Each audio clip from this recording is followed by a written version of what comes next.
There are many ways to designate player color on your board game miniatures, from little plastic colored snap-on base rings, to painting the rim of the base yourself, to painting the character's garments or uniforms with the appropriate player color. There shouldn't be any reason why a character's player pieces aren't easily identifiable on the table. One of my favorite ways to achieve this effect is to incorporate object source lighting onto one side of the miniature. This works particularly well when said OSL already appears in the game art as it does in the Nemesis board game. Today I'm going to demonstrate how to do this as I paint up the pilot for Awakened Realms Nemesis board game. Welcome to Treehane Miniatures. With Nemesis Retaliation nearing delivery, I'm feeling pretty excited, and I'm channeling that excitement into some motivation to paint my final character for Nemesis. I've already used this technique to apply OSL to every other character with the appropriate player color. I'll link to that playlist at the end of this video for those of you who may be interested in pursuing this further. The cool thing about the Nemesis characters is that the OSL color is already represented in the character art. Sure, the publisher includes little colored plastic rings to clip on the bases of the miniatures, but we can do better by emulating the game art in our color schemes for the player characters.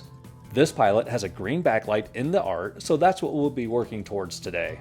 Preparation for this method is pretty straightforward. I begin with a flat black primer, and then I use another rattle can paint color for the OSL that is a bit darker than how I want the OSL color to finally be. I spray the OSL paint color from a top-down 45-degree angle on one side of the miniature, as I'm demonstrating here with the blue on the captain miniature from the same game.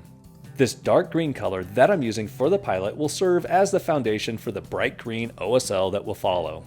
From here, I add some titanium white highlights within the Italian Olive OSL foundation. You can certainly use dry brushing for this to hit all of the sharp edges that would catch the light, but for smoother areas that would be affected by the OSL, I sketch these into place on the upward facing features just as I would with any ordinary highlight.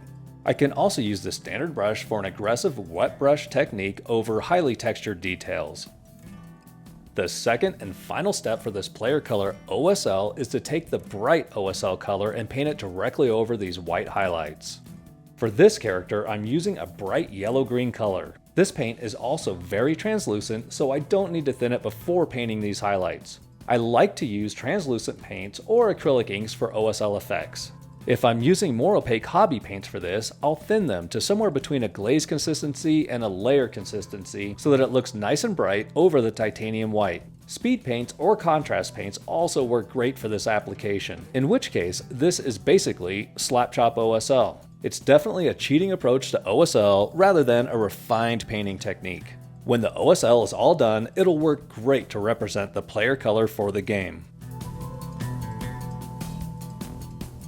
And that's all that there is to using OSL to designate player color on your board game miniatures. Start with a flat black primer, choose a dark OSL color in rattle can form to apply to one side of the miniature, highlight with a little white, and then cover those white highlights with a bright version of your OSL color. I like this approach because I feel it's a little more creative and it integrates better with the color scheme for the miniature than simply painting the ring of the base with a certain color. If you'd like to hang out a little bit longer as I finish up painting this pilot for the Nemesis board game, we'll get started with that now.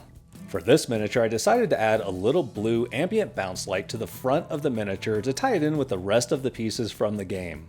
I followed the exact same steps as before, minus the rattle can base layer.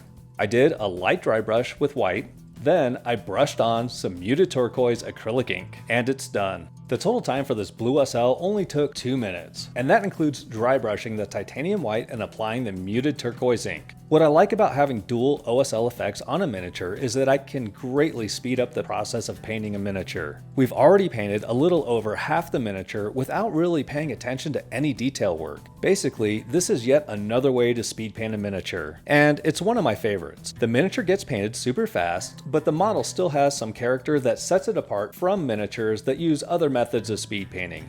The remaining area to paint on the miniature is relatively small, so no matter how you choose to go about painting it, you're going to save a significant amount of time.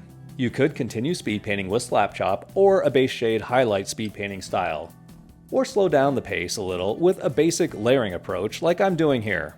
This could also be a great opportunity to explore painting techniques that are new to you. Delving into a new painting technique or style is usually more time consuming for painters than sticking with what they already know. The lack of familiarity usually entails a little more trial and error than painting in a way that is ingrained as a habit. However, in this instance, the real estate that needs to be covered with some new technique has been greatly reduced by the presence of the OSL. The impact of exploring a new technique on the total time spent with the project is negligible. It's a little easier on the psyche to experiment with new painting styles when painting small areas rather than an entire miniature. For me, this approach to painting allows me to speed paint a miniature while still enjoying my favorite painting techniques like layering and non-metallic metal.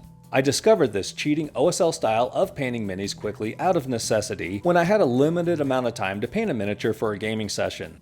I was painting a miniature from a game for which I already had several miniatures painted, and those miniatures had a blue backlight glow to them. I thought it would be feasible to slap chop half of the miniature with a single bright color to simulate this OSL effect. I called it half chop in an attempt to be silly, even though I truly believe that it's a perfectly valid way to speed paint a miniature. It did piss off a lot of slap chop purists.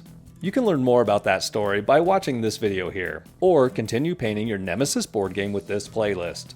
Thank you so much for watching. Please hit the like button and subscribe to the channel because you made it this far, so you're obviously okay with the kind of content that I produce. Thanks again.